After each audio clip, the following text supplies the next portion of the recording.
नमस्कार दोस्तों, मैं हूं विवेक सिंह। फ्यूचर आईआईटीएन पे आप सब लोगों का स्वागत है। तो आज हम लोग अपने लिमिट, कंटिन्यूटी, डिफरेंशियबिलिटी का जो कैलकुलस डिस्कशन चल रहा है समीर बंसल की कैलकुलस बुक का, उसमें आज हम लोग डिस्कस करेंगे क्वेश्चन नंबर 41 to 50।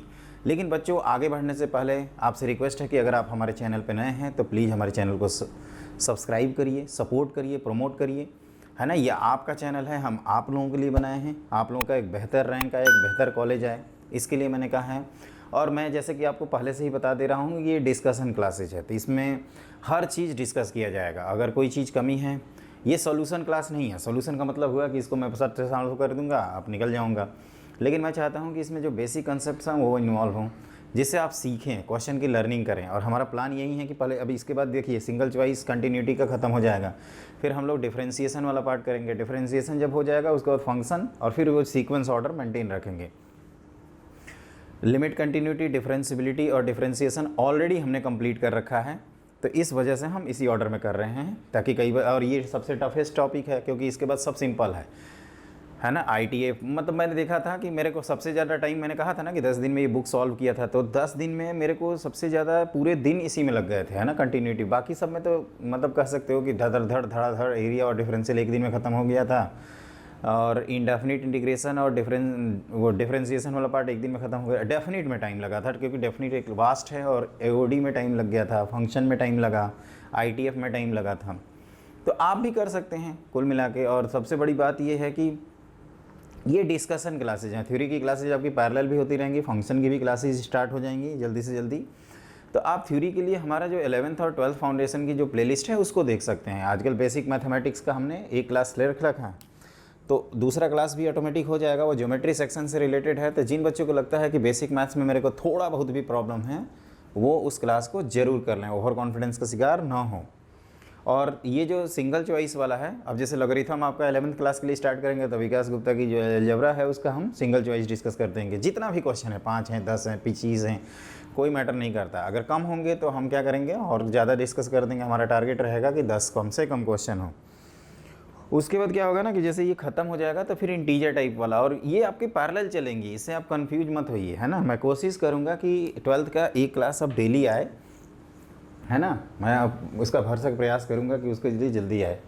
तो देखिए बच्चों ध्यान से, ये है the value of the limit x tending to pi 2 की पावर cot x प्लस 3 की पावर cot x माइनस 5 की power 5 1 plus cot x plus 2 whole divided by 2 की पावर cot x का होल स्क्वायर, और ये 9 की पावर cot x की power 1/2, और ये माइनस 5 की पावर cot x प्लस 1। तो ऐसे क्वेश्चंस में, और ये पाई है, और यहाँ एक डज नॉट एग्जिस्ट वाला भी ऑप्शन है। तो right hand limit, left hand limit हमें दोनों को चेक करना होगा। जहाँ तक अगर हम cot x की बात करें तो y इक्वल टू, अगर हम cot x का ग्राफ बनाते हैं तो cot x का ग्राफ हम लोगों को पता है कि कुछ इस तरह से जाता है ना। ये π/2 होता है, ये पाई होता है, इस बात को समझना। और यहाँ पे जितने बेस प्रेजेंट है ना, सब ये क्या है, 1 से ग्रेटर हैं। तो हमने इसका एक रूल बताया था कि देखो, अब पाई माइनस करेंगे तो ये माइनस इन्फिनिटी जाएगा। तो जैसे मान लीजिए किसी एक को उठा लेते हैं तो ये कितना हो जाएगा, 0। लेकिन अगर पाई प्लस करते हैं तो ये प्लस इन्फिनिटी होगा, और ये चला जाएगा आपका प्लस इन्फिनिटी की तरफ। टू जस्ट एक एग्जाम्पल है, क्लियर। तो आप क्या करिए, LHL निकालिए। LHL का मतलब कि लिमिट x टेंडिंग टू, आपका क्या हो जाएगा, x tending to pi minus, और देखो ध्यान से, इसको हम ऐसे लिख सकते हैं 2 की पावर cot x प्लस 3 की power cot x minus 5 into 5 की power cot x plus 2 whole divided by, इसको हम लोग लिख सकते हैं 4 की पावर cot x, इसको लिख सकते हैं एक्सचेंज करते हुए 3 की पावर cot x। ये हमने बेसिक मैथमेटिक्स में ऑलरेडी बता रखा है। मैंने बोला भी है कि बार बार मैं बेसिक मैथमेटिक्स इंटायर सेशन में करता रहूँगा, तो उसको ध्यान रखिएगा। बेसिक मैथमेटिक्स की क्लास मिसिंग है। अब मैं क्या कर रहा हूँ कि ये सब वैल्यूज़ क्या हो जाएंगी, 0, है ना। तो आंसर कितना आ जाएगा, आप कह सकते हो सीधे सीधे 2, है ना। ये सभी 0 हो जाएंगे, ये सब, जैसे एक 0 होगा ना उस लॉजिक से। लेकिन अगर हम RHL की बात करेंगे तो limit x tending to pi plus, अब ये पाई प्लस पे देखो, तो ये पाई प्लस पे कहाँ गया, ये प्लस इन्फिनिटी। तो इसमें जो सबसे बड़ा पार्ट है ना, उससे हम लोग डिवाइड करते हैं। तो सबसे बड़ा पार्ट कौन है, तो आप कहोगे कि बेस है, 5 है, 3 है, 4 है, 2 है, 3 है, तो ये है 5 की पावर cot x। तो ऊपर नीचे डिवाइड कर दिया जाए, तो ये इन्फिनिटी जा रहा है, तो ऐसे कह सकते हैं कि ये हो जाएगा 2/5 की पावर cot x। एक बार देखिए, हम डायरेक्टली लिख रहे हैं, और ये 3/5 की पावर cot x, फिर आपका -5 + 2 इसको ऐसे लिख सकते हैं 2/5 की power cot x whole divided by 4/5 की पावर cot x, है ना, प्लस 3/5 की पावर cot x, आगे -1 और प्लस 1/5 की पावर cot of x। तो देखो अब क्या होगा कि जब इन्फिनिटी जाएगा, तो मैंने बताया ना कि ये फ्रैक्शनल अगर बेस है तो पावर क्या हो जाएगा 0, तो ये 0 + 0 -5 + 0 होल डिवाइडेड बाई 0 + 0 -1 और ये +0, तो ये कितना आ जाएगा आंसर 5 के इक्वल। तो हम लोग देख रहे हैं कि limit x tending to pi minus की वैल्यू जो है पाई माइनस मतलब LHL की वैल्यू कितनी आ गई है 2, and limit x tending to pi plus f of x की वैल्यू क्या है 5 है। और दोनों अगर अलग अलग लिमिट आती है तो लिमिट डज नॉट एग्जिस्ट। वैसे दोनों में जाल फेंका गया है, लेकिन आप अलर्ट रहेंगे, है ना, जल्दीबाजी में ये नहीं कि एक आ गया तो हमने आंसर टिक कर दिया। लिमिट के जब भी डज नॉट एग्जिस्ट ऑप्शंस आएँ तो आप दोनों चेक करेंगे, या कुछ उटपटांग टाइप का ऑप्शन है जैसे does not exist, none of these, इस तरह के जो ऑप्शन आते हैं, अगर मान लीजिए ऐसे रहता 5 2 7 9 तो केवल वन साइड का निकालते और आंसर कर देते। कभी कभी वन साइडेड की लिमिट ही सिर्फ पूछी जाती है, तो वो भी ध्यान रखना। तो इस क्वेश्चन से हमने क्या सीखा? इस क्वेश्चन से हमने ये सीखा कि हमें basic knowledge of exponential function का ग्राफ मालूम होना चाहिए कि ये किस तरह से बनता है जब आपका बेस की वैल्यू 1 से ग्रेटर होती है, फॉर एग्जांपल e की पावर x, और जब फ्रैक्शनल बेस होता है तो ग्राफ इस तरह से बनता है। ये तब ग्राफ है जैसे 1/2 की पावर x। तो इसमें ये देख रहे हैं कि अगर x टेंडिंग टू इन्फिनिटी है तो वैल्यू इन्फिनिटी जा रही है, और इसमें देख रहे हैं कि अगर x टेंडिंग टू इन्फिनिटी है तो वैल्यू कहाँ जा रही है 0 जा रही है। तो इस पॉइंट का हमें ध्यान रखना होगा। और जब हम x tending to pi minus कर रहे थे तो ये माइनस इन्फिनिटी गया पावर, तो माइनस इन्फिनिटी गया तो इन सबको 0 कर दिया हमने, तो इधर 2 बचा इधर 1 बचा, सीधे भी लिख सकते थे। और जब इन्फिनिटी किए तो इस टर्म से डिवाइड कर दिए। अब जल्दीबाजी में क्या होता है ना बच्चों की, इस टर्म से डिवाइड करते हैं तो पूरा यहाँ -1 लिख देते हैं। वैसे कुछ डाउट नहीं है क्योंकि अलग आ रहेगा है, लेकिन कभी कभी ऐसा सेटिंग दिया जा सकता है कि आप राइट साइड में भी 2 कर दें बाई मिस्टेक, है ना। जैसे कभी कभी क्या होता है, यहाँ पे इसने मिस्टेक किया है, अगर यहाँ पे 2 लगा देना तो कई स्टूडेंट क्या करते हैं 2 ला देते हैं और कहते हैं कि answer is the second option. वो स्टूडेंट की गलती होती है। तो आप क्या करिए ना कि जो कॉमन है उससे डिवाइड करिए, जो हाईएस्ट टर्म है उससे डिवाइड करिए। जैसे 5, जैसे बेस में क्या क्या था 2 था, 3 था, 4 था, 5 था। और देखो एक चीज़ और नोटिस करना, यहाँ पे बकरा बनाया गया है 9 का। तो ये पावर हम लोग क्या कर सकते हैं, चेंज कर सकते हैं। जब हमें पावर cot x ही देखना है, इस 2 को हमने यहाँ पे करके 4 बना रखा है, और ये सब पावर में है, देखने में जैसे भी लगे। तो इसमें हम लोगों ने पाया कि जो राइट हैंड लिमिट है जिसमें ये प्लस इन्फिनिटी जा रहा है cot x, तो उस समय वैल्यू कितनी आ जा रही थी 5, और लेफ्ट हैंड लिमिट में 2, तो ये दोनों अनइक्वल हैं, इसलिए लिमिट डज नॉट एग्जिस्ट। तो ये है इस कंसेप्ट का, आप आराम से नोट कर लीजिए, है ना, वीडियो रोक के नोट कर सकते हैं। अब इसके बाद हम लोग क्वेश्चन कर सकते हैं, और लिखिए नेक्स्ट क्वेश्चन। तो देखो बच्चों, मैंने अगला क्वेश्चन बोर्ड पे लिख रखा है।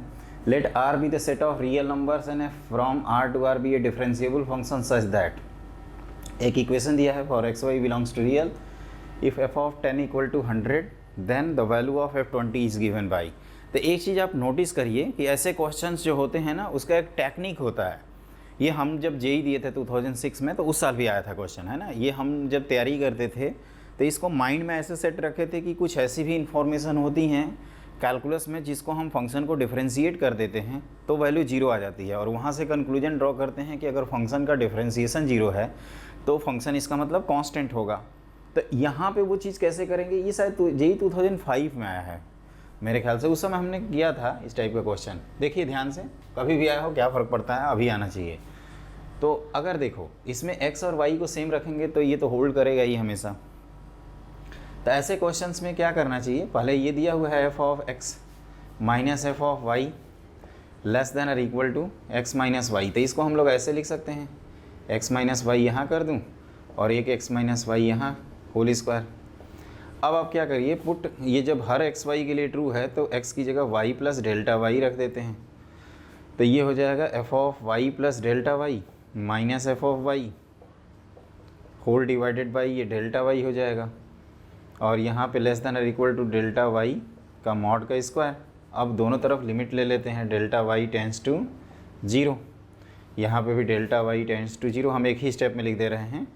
तो आप क्या कहोगे कि सर ये फर्स्ट प्रिंसिपल है डिफरेंशिएशन का और ये एफ डैश वाई बन जाएगा, है ना, इतना तो आता ही है, और ये इधर 0। किसी भी रियल नंबर का जो मॉडुलस है उसकी वैल्यू लेस देन और इक्वल टू 0 में इक्वल टू 0 पॉसिबल है, लेस देन 0 तो कभी हो नहीं सकती। तो यहाँ से हम लोग कंक्लूजन ड्रॉ कर लेते हैं कि mod of f dash y की वैल्यू 0 है, मतलब एफ ऑफ वाई क्या होगा, कांस्टेंट होगा, है ना, कांस्टेंट।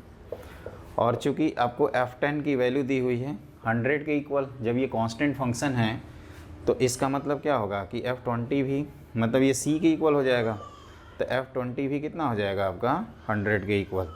तो इसमें बेसिकली यही ट्रिक था। वैसे ये क्वेश्चन हम लोगों ने थ्योरी क्लास में एक बार किया हुआ है, लेकिन मैंने कहा है ना कि समीर बंसल को मैं पूरा सॉल्व करवाऊँगा A to Z। आपका जो जेई एडवांस है ना उसके पहले ही मैं ख़त्म कर दूंगा, इनफैक्ट जेई में दूसरा वाला जो है ना उसके पहले।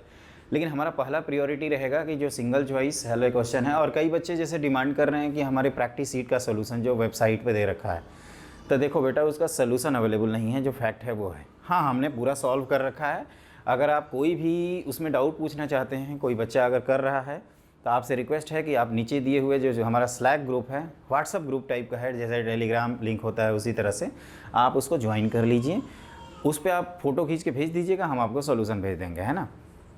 अभी थोड़ा स्टार्टिंग फेज है, एक बार सोच रहा हूँ कि 12th वाला स्पीड अप कर लूँ, क्योंकि 12th का बहुत दिन से कोर्स हम पढ़ा नहीं रहे थे, अभी स्टार्ट किए हैं, है ना, महा रिवीजन के चक्कर में। लेकिन हमारा कमिटमेंट है कि नवंबर तक हम ख़त्म कर देंगे, चाहे कुछ भी करना पड़े हम नवंबर तक ख़त्म करेंगे। अब कल से स्पीड अप होगा 12th का क्लास, तो ध्यान रखिएगा आप लोग, एकदम कमर सीट बेल्ट लगा लीजिए, कल से पावर प्ले 1 स्टार्ट होगा।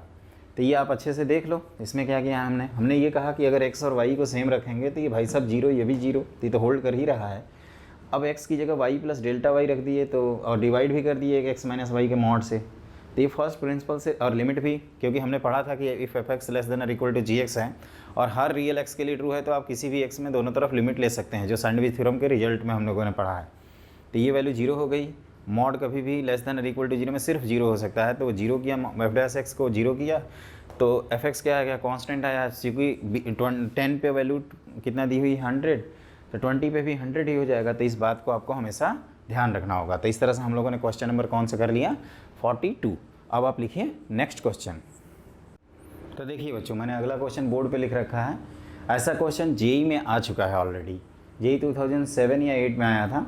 तो लेट जी ऑफ एक्स की एक वैल्यू दी हुई है, अगर G X is differentiable function in 0 to infinity, G of x plus 1 दिया हुआ है, X plus 1 times ji of X, then F dash की वैल्यू पूछा है। तो पहले एक काम करते हैं, उस जी से एफ डैश की वैल्यू निकाल लेते हैं।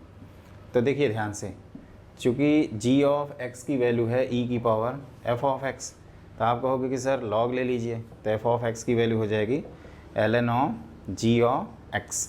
देखते रहना।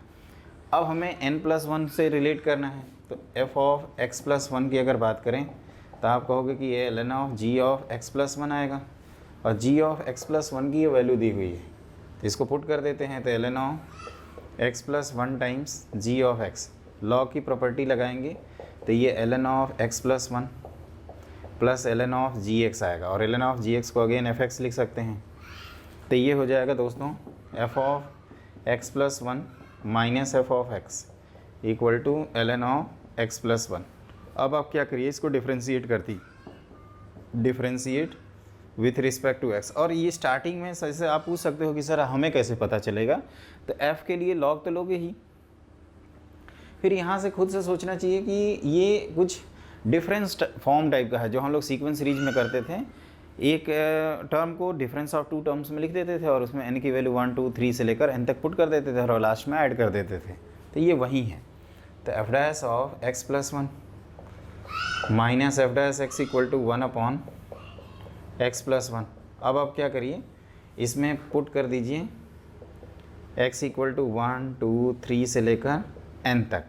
तो आपका क्या हो जाएगा, F dash 2 minus f dash 1, इधर आ जाएगा 1 अपॉन 2, फिर F dash 3 minus f dash 2, है ना, इक्वल टू इधर 1/3 आएगा, 1/3। अब इसी तरह से आप पुट करोगे दोस्तों, तो ये F dash n plus 1 minus f dash n, ये आ जाएगा 1 अपॉन n प्लस 1। तो जब हम लोग ऐड करेंगे तो आप देख रहे हो ना, ये सब कैंसिल हो जाएंगे, 2 बच जाएंगे। तो we get f dash of, ये आप थोड़ा सा पेशेंस से करिएगा, मेरी रिक्वेस्ट है आपसे, मेरी आपसे गुजारिश है बच्चों, आप एकदम आराम से करना। तो 1/2 1/3 से लेकर 1/n+1 which is option number, option number कौन सा है, लास्ट ऑप्शन। लेकिन यहाँ तक पहुँचे कैसे, इसमें यही ट्रिक था, है ना। ये जब है ना, ये आप जो करते हैं, और ये बहुत बेसिक है ना। सॉल्यूशन देखने के बाद सब लोगों को लगता है यार ये तो मैं कर ही सकता था, ये मेरे को क्यों नहीं क्लिक किया।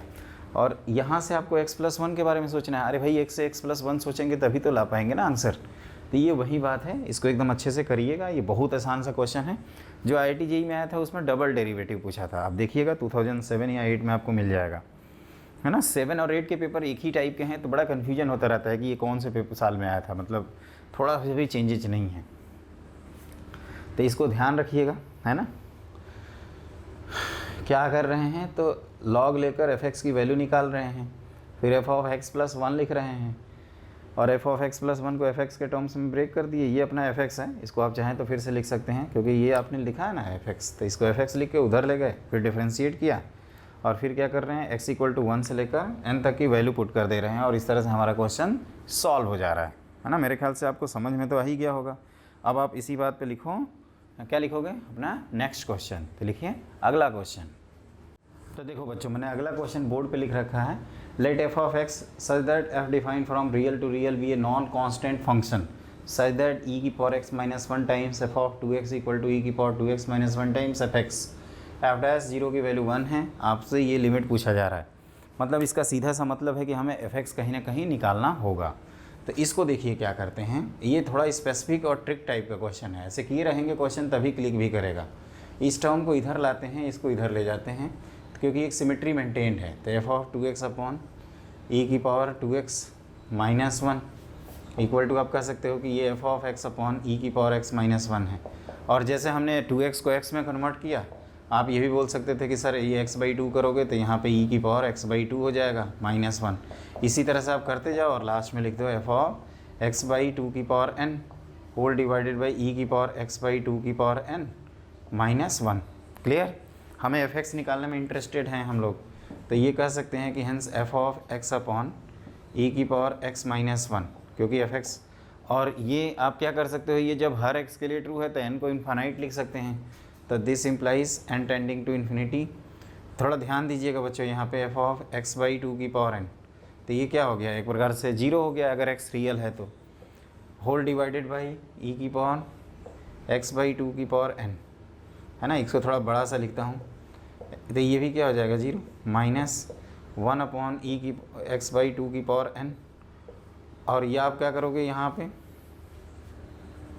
तो आप कहोगे कि सर आपने इसको मल्टीप्लाई किया है तो हम डिवाइड भी कर देंगे। तो इसको इस तरह से किया जाता है, आप ध्यान से देखिएगा इसको। जैसे ये हमने इस टर्म से, आप ये 1 मिनट, ये नहीं है, x/2n है, तो आप क्या कहोगे कि इससे आप क्या करिए, मल्टीप्लाई भी कर दीजिए x/2n से, है ना। एक बार देख लेना, सही नहीं गलत लिख दिया ना, ये हमें यहाँ लिखना चाहिए था, मल्टीप्लाइड बाई x/2n। तो ये वैल्यू क्या हो जाएगी 1, और x/2n क्या हो जाएगा 0। तो ये ध्यान से देखो, तो आप एक बार पाओगे कि f'0 की बात करें तो ये क्या है, 0/0 फॉर्म है। तो एक प्रकार से इसको इस तरह से लिख सकते हैं कुल मिला के दोस्तों। देखो थोड़ा सा हम चेंजेज करेंगे, limit h tending to 0 f(h)(h), है ना, इस तरह से तो लिख ही सकते हो। तो आप कह सकते हो कि सर ये 0 है और फंक्शन को एग्जिस्ट कराना है तो f(0) भी 0 होगा, और ये डिफरेंशिएबल फंक्शन है। ध्यान से सुनना, डिनोमिनेटर 0, लिमिट फाइनाइट है, तो f(0) 0 ही होगा। तो इसका मतलब ये है कि आप LH रूल से इसको f'0 लिख सकते हैं, और f'0 की वैल्यू क्या है 1 दी हुई है। तो यहाँ से हमें मिल जाएगा कि f(x) की वैल्यू e⁻x−1 के इक्वल है ना, ये आपको मिल जाता है। क्लियर। अब आपको जो लिमिट निकालनी है उसको थोड़ा ध्यान से देखें। तो लिमिट में लिखा है limit x tending to 0 f(x/x), तो f(x/x) करोगे तो ये हो जाएगा दोस्तों 1/x, तो ये हो जाएगा आपका e⁻x−1/x whole to the power 1/x, limit x tending to 0। अब आप ध्यान से देखो तो ये बेस वाली लिमिट तो आपको याद ही रहती है 1 की पावर इन्फिनिटी, और 1 की पावर इन्फिनिटी तो इम्पॉर्टेंट है ही, ये रिलेशन तो मिटा ही सकता हूँ अब, है ना। तो ध्यान दीजिएगा, ये 1 की पावर इन्फिनिटी है, तो आप ई की पावर लिखते हैं limit x tending to 0, base से 1 सब्ट्रैक्ट करते हैं तो ये x माइनस 1 अपॉन बेस को मल्टीप्लाई कर पावर को, और ये वैल्यू हम लोगों ने ऑलरेडी किया हुआ है, LH रूल से आप निकाल सकते हैं 1/2 आती है। तो आंसर ही सेकंड ऑप्शन। लेकिन यहाँ तक पहुँचे कैसे, इसमें ये जो ट्रिक था ना बच्चों, ये इंपॉर्टेंट था, है ना, जो गिवन रिलेशन था उससे हमने ये लिखा। और मैं ये कह रहा था कि जैसे x 2x में कन्वर्ट हो जा रहा है तो आप इसका मतलब x को 2x में, तो 2x को 4x में, 4x को, तो हम लोग पीछे जा रहे हैं, x को x/2, x/4, x/8, इस तरह से करते करते x/2 की पावर n। अब सवाल उठता है कि ऐसा क्यों कर रहे हैं।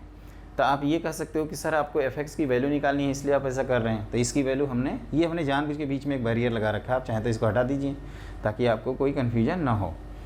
तो यहाँ से हम लिमिट से रिलेट करते हुए जब पाए तो ये राइट साइड वाला जो है ना वो वैल्यू कितनी आ जा रही है 1, तो इससे हमें e की पावर x माइनस 1 f(x) की वैल्यू पता चल जाती है, और फिर इसको सीधे सीधे उसमें पुट कर देते हैं, और 1 की पावर इन्फिनिटी का जो रूल पढ़ा है वो चीज़ अप्लाई कर दीजिएगा। आप एल हॉस्पिटल रूल अब लगा सकते हैं कहीं भी, है ना, उसके लिए अब कोई मनाही नहीं है, क्योंकि हम लोग आराम से अब क्वेश्चन सॉल्व कर रहे हैं तो इसमें कुछ भी हो सकता है LH रूल। तो ये जो स्टेप्स है ना ये इंपॉर्टेंट है, और ये C पॉइंट है, मतलब क्रैक पॉइंट है ना, ये मेरा C पॉइंट होता है, कई लोगों का की पॉइंट होता है, मेरा C पॉइंट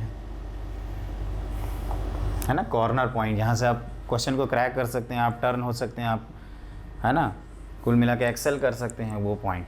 तो मेरे ख्याल से आई होप इसको अच्छे से देख लीजिएगा, बहुत इंपॉर्टेंट क्वेश्चन है, और इसी बात पे लिखिए आप अपना next question.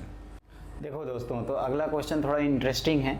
If f of x is defined for x belongs to, ये रियल नंबर है, and it is discontinuous at x equal to 0, only at x equal to 0, मतलब ये हमेशा कॉन्टीन्यूअस फंक्शन है और 0 पे डिसकॉन्टीन्यूअस है, और एक ये रिलेशन दिया हुआ है। ये रिलेशन एक वेल नोन रिलेशन होता है जो हम लोग फैक्टराइजेशन ऑफ क्यूबिक एक्सप्रेशन में पढ़ते हैं, है ना। अगर f(x) को हम t मान लें थोड़ी देर के लिए, तो आपको ये लिखा है t³ minus 6t² plus 11 times t minus 6 equal to 0, और यहाँ से हम लोग ये t है दोस्तों, ध्यान रखना। तो यहाँ से हम लोग जानते हैं ये 1 इसका रूट है, तो ये फैक्टराइज हो जाएगा, 1 2 3 आएंगे इसके नंबर्स, वैसे ये याद ही रहता है। तो t की वैल्यू 1 2 3 आ गई, तो f(x) इसका मतलब क्या है, कांस्टेंट फंक्शन रहा 1 2 3, आइदर 1 लिख सकते हो और 2 और 3, है ना, कोई भी f of x equal to 2 और f of x equal to 3। अब हम चाहते हैं कि 0 पे क्या है, फंक्शन डिसकॉन्टीन्यूअस हो। तो 0 पे डिसकॉन्टीन्यूअस बनाने के 3 तरीके हैं, ध्यान से देखिएगा। केस 1 हम लोगों ने पढ़ा था कि कंटिन्यूटी एग्जिस्ट करती है अगर LHL RHL और फंक्शन की वैल्यू सेम हो जाए। तो एक हम केस दिखाते हैं जब आपका वैल्यू, आपकी मान लीजिए कोई भी 1 है वैल्यू, और एक लिमिट आपकी 2 है, एक तरफ वाली कोई भी कह सकते हैं, और दूसरी तरफ वाली कितनी है, 3 है, तो यहाँ 2 यहाँ 3 लिख दिए। तो ये तीनों को अलग अलग करने का जो तरीका है वो 3 फैक्टोरियल है, जब तीनों अलग अलग नंबर्स करेंगे तब, है ना, ध्यान रखना। इसको 2 तरीके से काउंट करते हैं। दूसरा ये है कि हम लोग क्या करें, ये कह सकते हो कि व्हेन LHL, है ना, LHL को मैं f ऑफ 0 माइनस लिख दे रहा हूँ, RHL मतलब f of 0 plus n f of 0, all are distinct. तो इस समय ये हो जाएगा, ध्यान रखिएगा, है ना, डिसकॉन्टीन्यूअस। अगर आप इंटायर ए केवल बना दोगे तब क्या हो जाएगा, कॉन्टीन्यूअस हो जाएगा। तो हमने तीनों को डिस्टिंक्ट किया तो 3 फैक्टोरियल 6 आंसर आ गया। और मतलब दूसरा केस ऐसा भी हो सकता है कि 2 इक्वल हों इस तरह से, और तीसरे को अनइक्वल दिखा दें, है ना, इस मतलब जैसे मैंने ये एग्जांपल दिया। तो ये f' आप कह सकते हो कि f of 0 minus f of 0 plus और फंक्शन की वैल्यू। तो ये आपके पास कितने केसेज हैं, तो आप कह सकते हो कि सर ये जैसे अभी दिखाया हूँ 1 1 2 करके, आप 1 1 3 दिखा सकते थे, है ना, 2 2 1 दिखा सकते थे, 2 2 3 दिखा सकते थे, और 3 3 1 दिखा सकते थे, और 3 3 2 दिखा सकते थे। ध्यान देखना, तो ये कितने बना दिए हमने, 6। तो आप कह सकते हो 6 बनाया, लेकिन आपस में इनको अरेंज भी तो कर सकते हैं, मतलब रीअरेंज भी तो कर सकते हैं हम लोग। जैसे वैल्यू दिखा दिए 2, है ना, जैसे हम आपसे ये कह रहे हैं कि आप एक जगह मतलब इसको रीअरेंज कर दीजिए तीनों को। जैसे हम लोग पढ़े हैं ना कि अगर 3 डिस्टिंक्ट जैसे ऑब्जेक्ट्स हैं और जिसमें 2 आइडेंटिकल हैं तो उसका रीअरेंजमेंट का तरीका कितना होता है। तो आप कहोगे कि सर 3 होता है, ऐसे लिखते हैं 3 factorial by 2 factorial.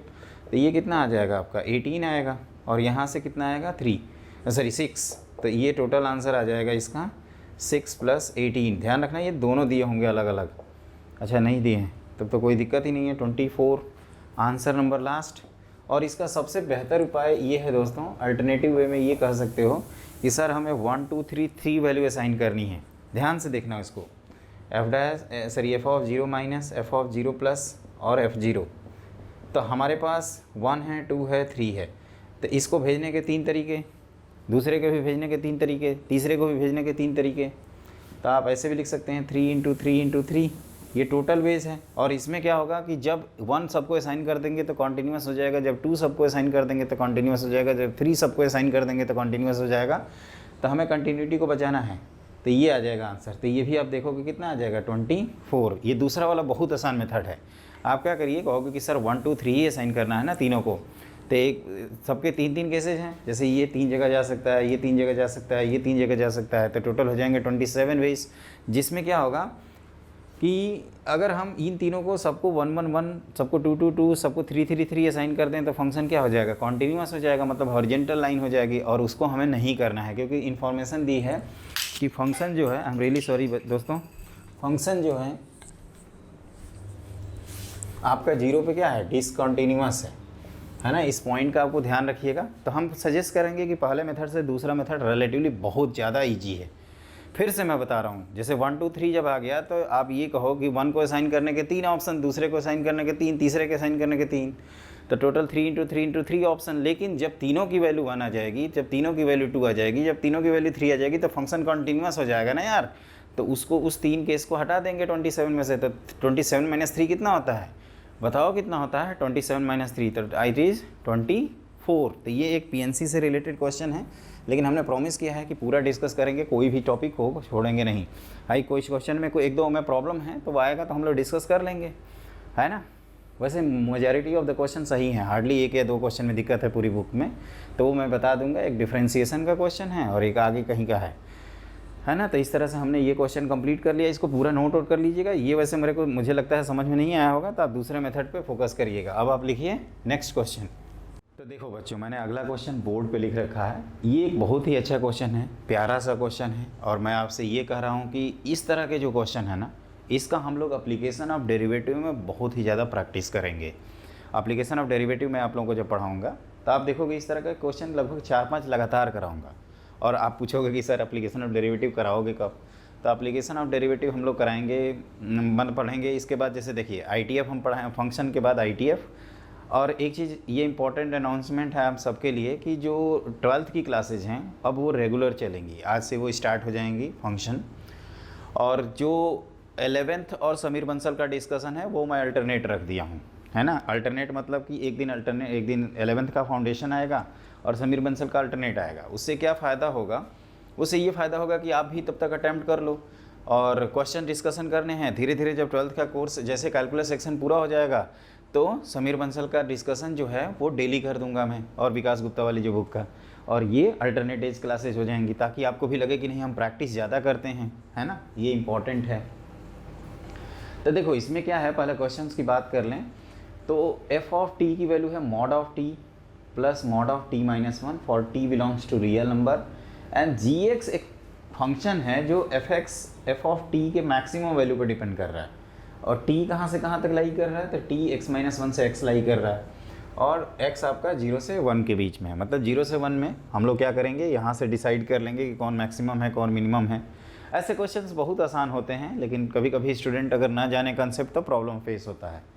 Number of point where g of x is non derivable या नॉन डिफरेंशिएबल, इसका मतलब हमें क्या करना है, gx को निकाल लेना है। gx निकल जाएगा तो हमारा काम बन जाएगा। तो देखो ये मॉड जहाँ भी आते हैं ना, ये हम फंक्शन में वैसे डिटेल में बताएंगे, है ना। जिन बच्चों को फंक्शन पढ़ना है तो वैसे एडवांस और क्रैश कोर्स की जो प्लेलिस्ट में है function advance function basic, function advance, आप उसको पढ़ सकते हैं, है ना। बस क्या है ना कि हम थोड़ा महारिविजन मोड में कराए थे, तो इसलिए वो सारी चीज़ें हैं। आप देखो एफ ऑफ टी की वैल्यू लिखोगे तो ये मॉड कहाँ कहाँ ब्रेक होगा, तो आप कहोगे कि एक है सर 0 पे और एक है 1 पे। 1 के राइट साइड में दोनों पॉजिटिव की तरफ ब्रेक हो जाएंगे, तो 2t - 1 अगर t से 1 से ग्रेटर है।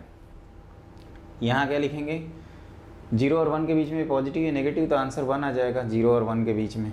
आप इक्वालिटी कहीं भी लगा सकते हैं और यहाँ दोनों नेगेटिवली ब्रेक हो जाएंगे। t जब लेस देन क्या हो जाएगा 0, है ना।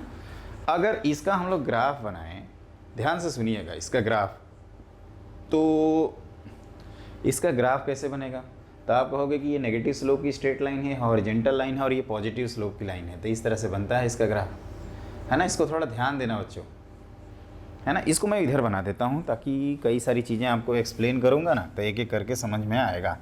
मेरे पास थोड़ी जगह कम रहती है, उसको आप माइंड मत करिएगा।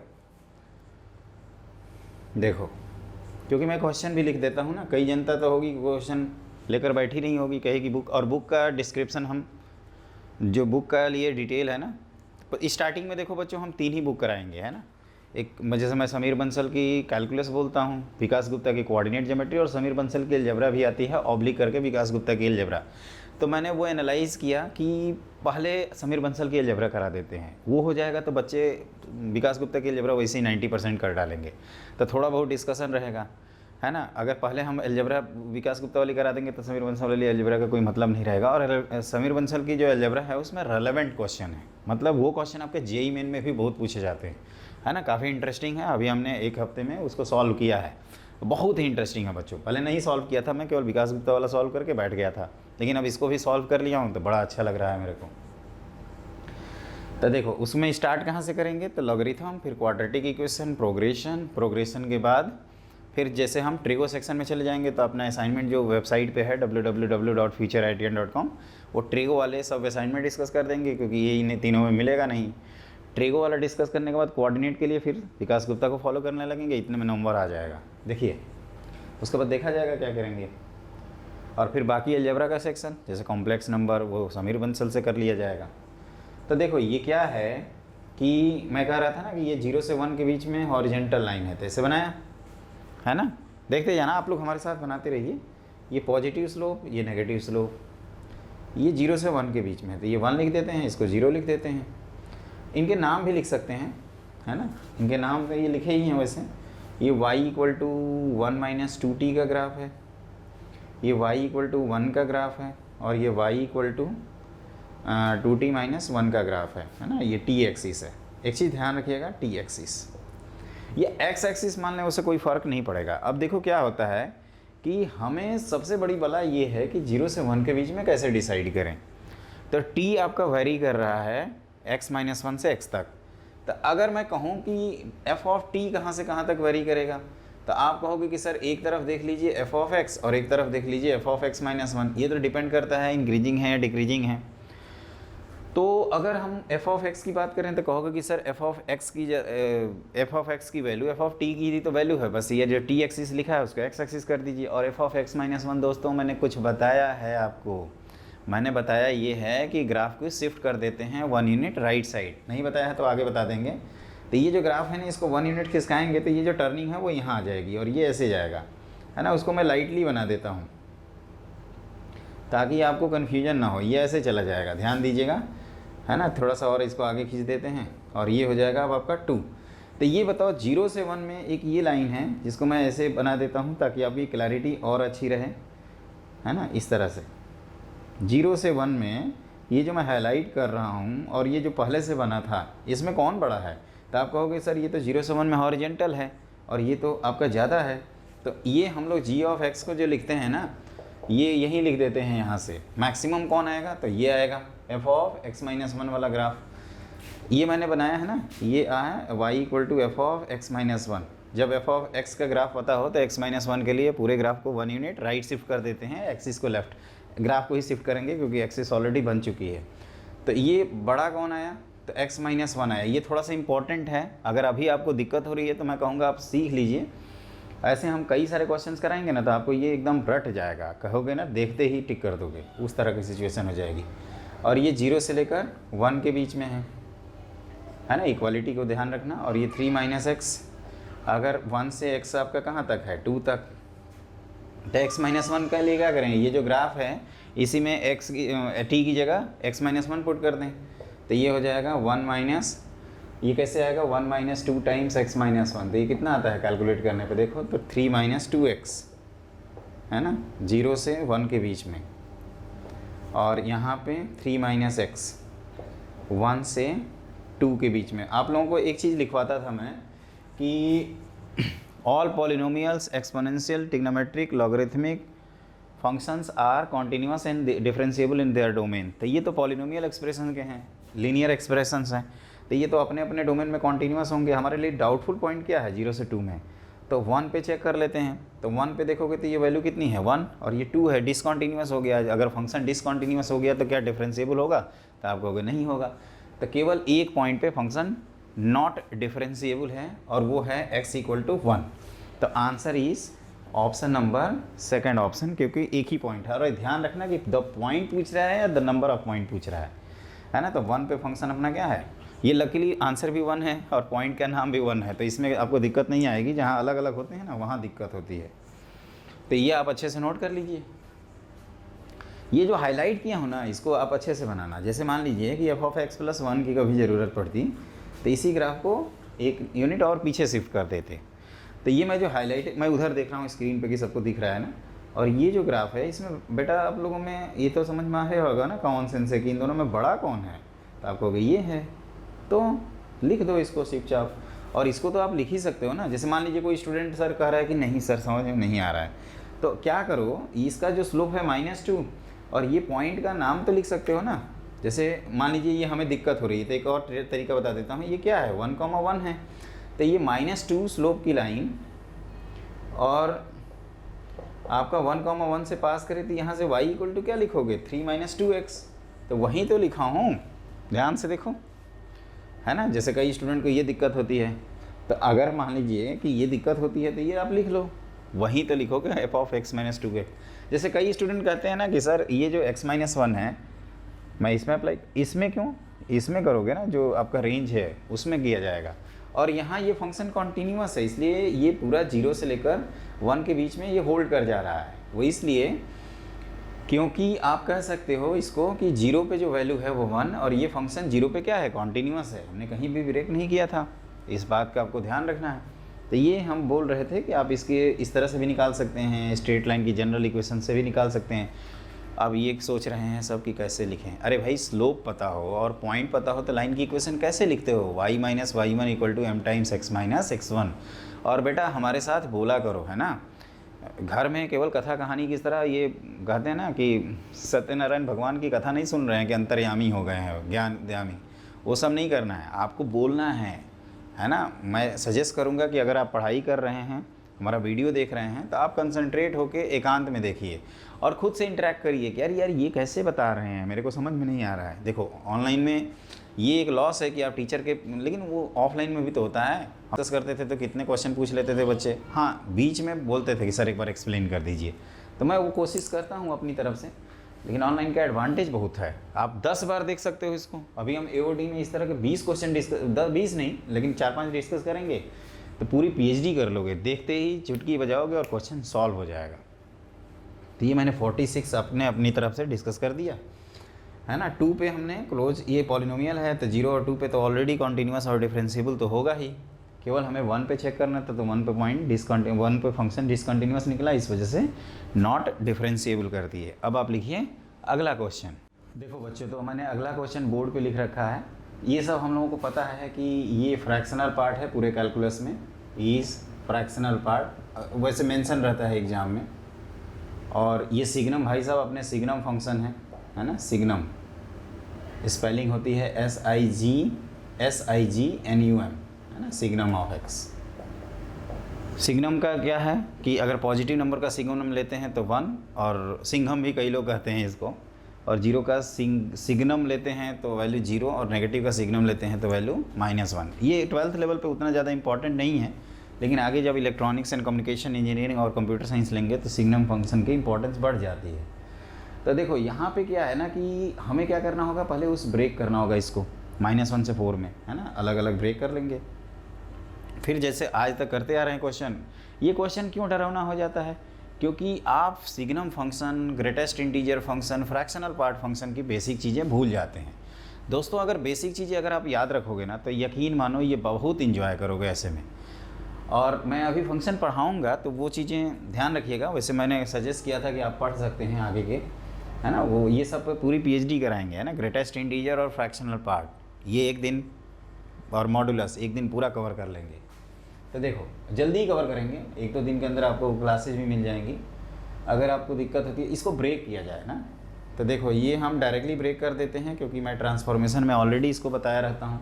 ये -1 के बीच में फ्रैक्शनल नंबर ही होगा तो इसको x² ही लिख दिया जाए, -1 से 1 के बीच में। लेकिन -1 पे ये वैल्यू क्या है, 1 का जो ग्रेटेस्ट इंटीजर है, सॉरी फ्रैक्शनल पार्ट 1 का कितना होता है 0, तो यहाँ x = आप -1 लिख दीजिए। 1 का तो यहाँ है, और 1 से 2 में देखो तो ये पॉजिटिव आएगा ना, 1 से 2 में तो ये हमेशा 1 मिनट 1 से 2 में ये ये ऐसे है ना, 1 से 2 में ये हमेशा नेगेटिव आएगा, तो नेगेटिवली ब्रेक करेंगे। तो ये 2x - 1 लिख दिया हमने 1 से 2 के बीच में, क्लियर। और यहाँ देखिए, यहाँ थोड़ा सा आपको एनालिसिस करनी पड़ेगी, है ना। ये सिग्नम वाला तो लिख ही दिया हूँ, इसको ध्यान देना। ये जो है ये क्वाड्रेटिक में जो दिया है ना, ये फंसाने के लिए दिया हुआ है आपको। तो ये क्या है, अगर इसको ध्यान से देखेंगे तो ये x - 4 और x - 3 लिखा, सॉरी x + 1 लिखा है। तो ये -1 ये 4 समझिएगा इसको, ये पॉजिटिव ये नेगेटिव और ये पॉजिटिव साइन स्कीम। तो अपना कहाँ से कहाँ तक है, 2 से 4 है। तो 2 से 4 में ये इंटरवल क्या है, नेगेटिव है। नेगेटिव का नंबर का सिग्नम क्या होता है, -1। तो यहाँ -1 लगा के लिख देते हैं। तो x² - 1 कहाँ से कहाँ तक, तो 2 से और 4 तक। लेकिन ध्यान रखना 4 पे वैल्यू क्या आ जा रही है, ये 0, और 0 का सिग्नम 0 होता है। तो इसको रख देंगे हम लोग एग्जैक्टली 0, x = 4 पे। अब देखिए कंटिन्यूटी है ना, ये ओरली भी चेक कर सकते हैं। कंटिन्यूटी इन क्लोज इंटरवल क्या था, -1 से 4। तो कहाँ कहाँ है, डिसकंटिन्यूअस एट क्या लिखोगे बताओ। तो आप -1 पे चेक करोगे क्योंकि -1 पे राइट कंटिन्यूअस होना चाहिए फंक्शन। तो -1 पे वैल्यू कितनी है 0, और -1 पे जो लिमिट है वो कितना है 1, तो ये आपका -1 हो गया। दूसरा कौन है, क्योंकि -1 उसमें काउंटेड है। दूसरा 1 पे देखते हैं, डाउटफुल पॉइंट -1 के बाद 1 है, तो 1 पे ये वैल्यू 1, ये भी 1, तो ये नहीं आएगा। 2 पे ये वैल्यू 2 × 2 = 4, -1 3, और ये 4 - 1 3, ये भी नहीं आएगा। 4 पे देखिए तो यहाँ से आ जाएगा, 4 का स्क्वायर होता है 16, -1 15, और यहाँ 0, तो 1 हो जाएगा 50। और नॉन डिफरेंशिबिलिटी देखा जाए तो नॉन डिफरेंशिबिलिटी में ध्यान रखना कि ये ओपन इंटरवल दिया है, मतलब अब -1 पे राइट डिफरेंशिएबल और 4 पे ओपन लेफ्ट डिफरेंशिएबल हमें नहीं चेक करना है, हम इनके इंटरमीडिएट पॉइंट्स।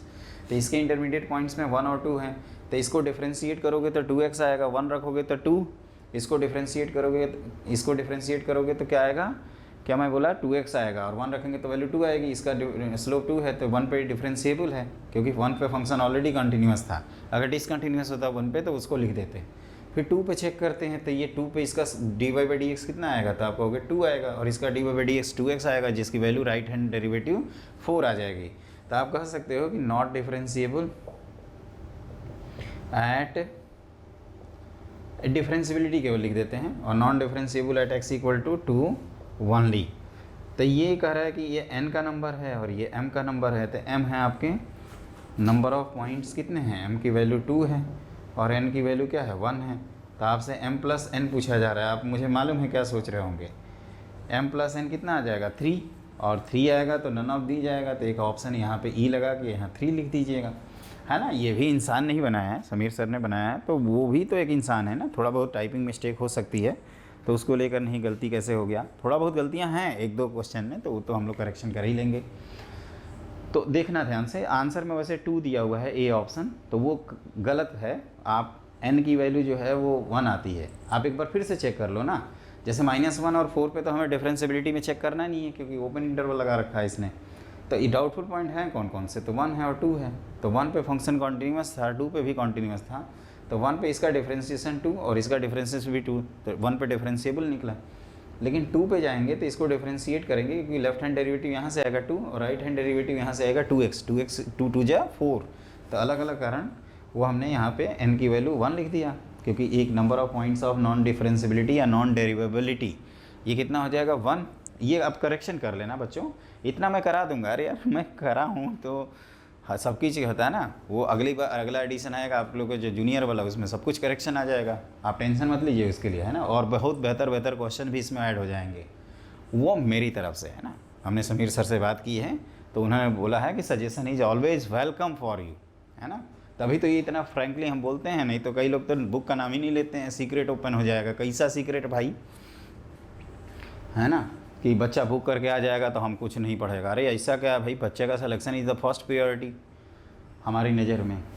तो ये हमने पूरा पूरा सॉल्व कर रखा है। देखो भाई इसमें है तो है, इसको मैंने सॉल्व किया था ना, तो कहते हैं ना फील आ गई थी एकदम, है ना। 3 अप्रैल से 10 अप्रैल तक समीर बंसल जी की कैलकुलस हमने पूरी सॉल्व की है, एक एक क्वेश्चन सॉल्व किया है और इन्जॉय किया था दोस्तों। मतलब लग रहा था ना कि हाँ है ना। और जब मैं 10 दिन में सॉल्व कर सकता हूँ तो आप मानिए 30 दिन में सॉल्व कर सकते हैं इसको, फ्रेशर्स हैं तो, है ना। हम उस समय दिन भर वहीं करते थे, ना फिजिक्स पढ़ते थे ना केमिस्ट्री पढ़ते थे, खाली खाली मैथे पढ़ते थे और वो भी कैलकुलस, है ना।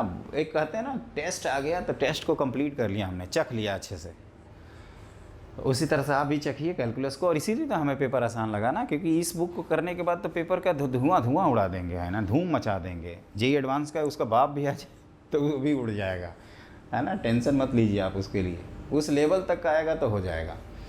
तो ये है। अब इस तरह से कोई बच्चा फेस किया हो problem, mod, greatest integer, signum, सब तो एक ही क्वेश्चन में आ गया है, तो कौन सा क्वेश्चन उसको नया लगेगा भाई। कोई एलियन थोड़े आएंगे पेपर में कि उनको हैंडल नहीं कर पाएंगे, है ना। तो ये मेरे ख्याल से कंप्लीट हो गया। अच्छे से नोट कर लेना आप लोग, नोट्स बनाना। ये मैं डिस्कस कर रहा हूँ, मैं शुरू में ही बोला था, मैं सॉल्यूशन नहीं बता रहा हूँ। सॉल्यूशन बताना होता तो अभी तक आधी बुक सॉल्व हो गई रहती। इसको ऐसे कर लेना, इसको ऐसे कर लेना, अरे भाई कैसे कर लेना, उसको तो सीखना है सामने वाले को, है ना। तो इसमें आप एक बार करेक्शन कर लीजिएगा। अगर मैं बाई चांस मैं गलत हूँ तो आप लोग नीचे दिए हुए कमेंट बॉक्स में ज़रूर कमेंट करिए। और बच्चों एक चीज़ और, कि जो कमेंट बॉक्स है ना, उसमें तीनों बुक की हमने डिस्क्रिप्शन दे रखी है। विकास गुप्ता की जो अलजेब्रा वाली बुक है उसको मैंने सोचा है कि एक बार जेईई मेन जनवरी अटैम्प्ट हो जाए फिर हम उसको डिस्कस करेंगे। वो इसलिए क्योंकि फालतू का रेलेवेंस नहीं है वो जेईई मेन के पॉइंट ऑफ व्यू से। तो मैं फंसाना नहीं चाहता आपको, मैं चाहता हूँ कि सब लोगों के 90+ नंबर आएँ जेईई मेन का मैथ के पेपर में, उसके बाद देखा जाएगा और क्या कर सकते हैं, है ना। तो आगे बढ़ते हैं, लिखिए अगला क्वेश्चन। देखो बच्चों, मैंने अगला क्वेश्चन बोर्ड पे लिख रखा है। ये भी एक इंटरेस्टिंग ही क्वेश्चन है। ये मिनिमम मैक्सिमम से तो अब आपको आदत पड़ गई होगी। इन तीनों का ग्राफ बनाएंगे एक ही एक्सिस पे और जो मिनिमम है उसको एक्सेप्ट कर लेंगे। फिर कह रहा है कि पी और Q are the number of points where F X is discontinuous and not differentiable, not derivable कह सकते हैं इसको, इन -2 से 3, then p + q is equal to 0, 1, 3, 4। तो देखते हैं, पहले ग्राफ पे फोकस करें। Calculus by graph by Vivek sir, है ना। कहोगे ये तो बना लेंगे, y = x³ का ग्राफ मालूम है, उस पूरे ग्राफ को 1 यूनिट नीचे शिफ्ट कर देंगे। इसमें क्या करेंगे, y = x³ का ग्राफ रहता ही है, पहले उल्टा कर देंगे और फिर 7 यूनिट ऊपर शिफ्ट कर देंगे, तो ये दोनों तो हो जाएगा। ये कौन है, तो कहोगे सर अभी थोड़ी देर पहले जो बता तो रहे थे f(t) वाला जो ग्राफ, इसमें क्या किया है, एक माइनस कर दिया है। तो पूरा जो ऐसे खुलता था ऊपर की तरफ, पूरे को नीचे टप जो ऊपर खुलता था ना ऐसे इस तरह से, तो अब उसको क्या करेंगे, नीचे कर देंगे, है ना। तो आराम से बना सकते हैं, कोई दिक्कत नहीं है इसको। देखिए मैं पहले इस टब को ही बना देता हूँ। ये कहाँ का, -2 से 2, तो -2 इधर होगा कहीं पे, इधर कहीं 2 होगा, और ये वैल्यू कितनी आएगी, तो ये आएगी 4 और -1, तो ये -1 हमने यहाँ से यहाँ तक ड्रॉ किया। ध्यान रखना हॉरिजॉन्टल लाइन है, क्लियर, ये है। और इस तरह से हमने टब बना दिया ना। स्लोप को थोड़ा सा कम रखते हैं, क्योंकि स्लोप कितना आएगा, इसका आएगा स्लोप -x/2, तो आप कह सकते हो कुछ ऐसे बनाइए सर, अच्छा लगेगा। इधर भी इस तरह से बनाइए, है ना।